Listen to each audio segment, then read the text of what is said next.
Hello everyone, welcome back to my channel. Today I'll be doing this question paper for Computerized Financial Systems N6 as a preparation for your final exam.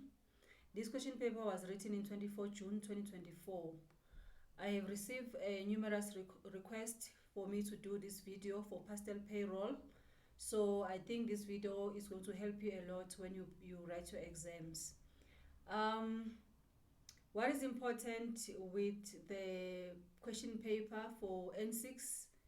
You are doing both PASTEL payroll as well as Excel. So question 1 was out of 50 marks, it was PASTEL payroll, and then question 2 to 5 was Excel. So you need to master those two programs in order to do well in this question paper. So let's dive into the first section of your work, which is payroll. You are given a company. They said the company PASTEL Traders has already been created on a payroll system. Enter the examination number after the company name. Okay, the company has been created for you. You don't have to worry about that. The most important part is this one, where you are required to enter the examination number. Most of the time you find that the students will print their payslip or any other report on PASTEL, but it doesn't have their examination number, and they will tell you that no, I've put my examination number, there's no way that is not appearing on the printouts. So I'll show you the way that you must do in order to make sure that your examination number appears in all the printouts, because if that doesn't happen, there are marks that are going to be deducted. I'm just checking that point.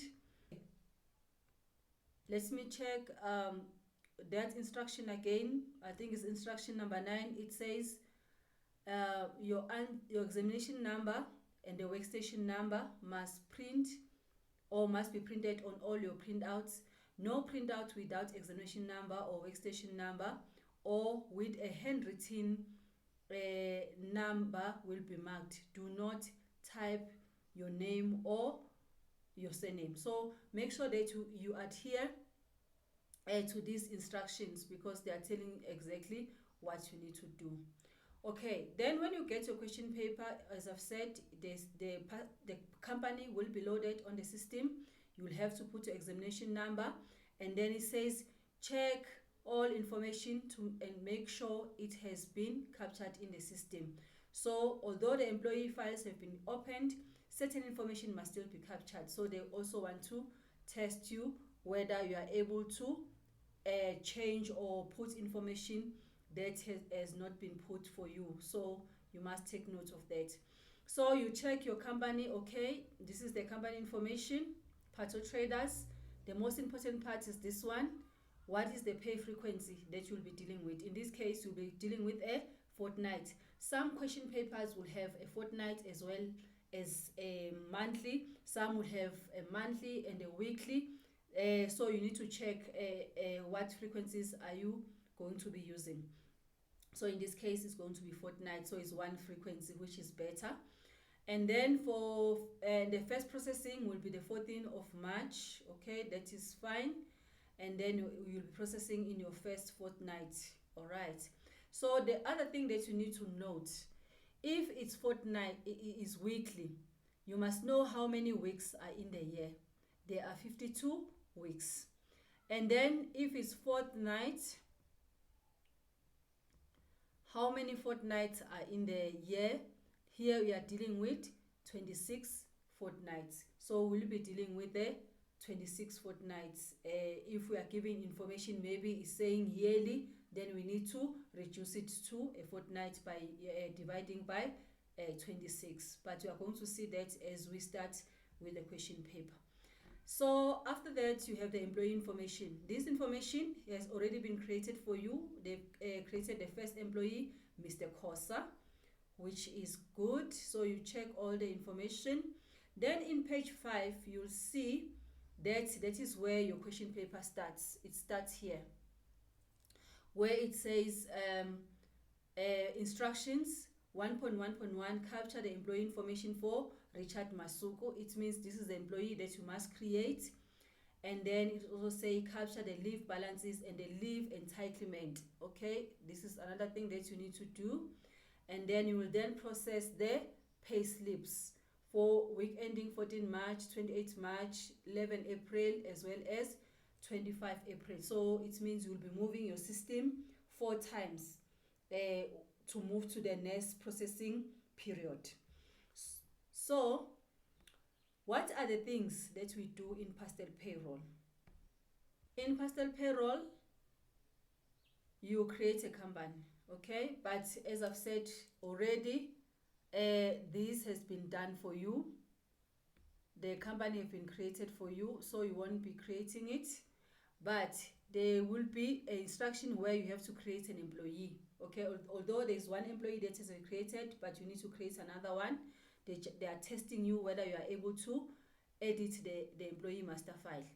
Then you'll be required to create a leave or make adjustment on the leave, like put in the opening balances and the entitlements. You'll be required to modify the codes for processing. So these are the codes that you are going to use in the payslip to process the payslip. They must first be modified according to the company requirements. We are going to see that when we start modifying the code. Then after you have done all this, then you are ready to process your payslip.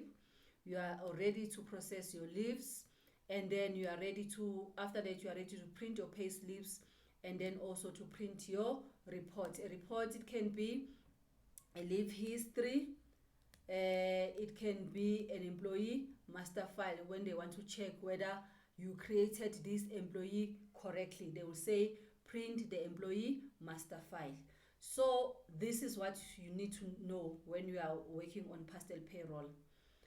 Luckily, you don't have to create a company, but you must be able to do these other things that I've just mentioned here.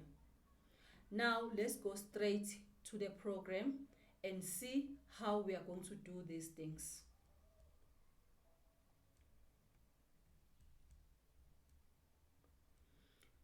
Okay, here is a program, and I've already opened Pato Traders. The first thing that you need to do, remember, is to put in your ID number. So how do you do that? You go to Setup, Company Parameters. Next to the company name, as they've said, you are going to put your ID number. So this will be my ID number. Then I will indicate which PC I'm sitting at. I can say in brackets, if I want, PC 10. It will indicate where I'm sitting. Let me put a space. PC 10. Okay, that will indicate the PC where I'm sitting. I'm sitting at PC 10. So this is how they want the information to be. Once you have done that, you click on OK. And at this point in time, you should be seeing your ID number here, but you can see this not appearing. So if you continue with your work in this case, whatever you're going to print, your ID is not going to appear. So to make sure that your ID appears, you must open the company again, reopen the company. So you're going to go to File, Open, or you can go to at the bottom here, the file is active. You can just click on Part 2, and then you put in the password there. So once you open the company for the second time, you will see that your ID number is now appearing. So if this is the case, you are now good to go. So we need to start. We'll be on page 5. Just to recap what we need to do, we need to capture the employee information of Mr. Masuku. We need to capture the leave balances and the leave entitlements. We need to process the payslip for March, for 28 March, for 11 April, and as well as for the 25th of April.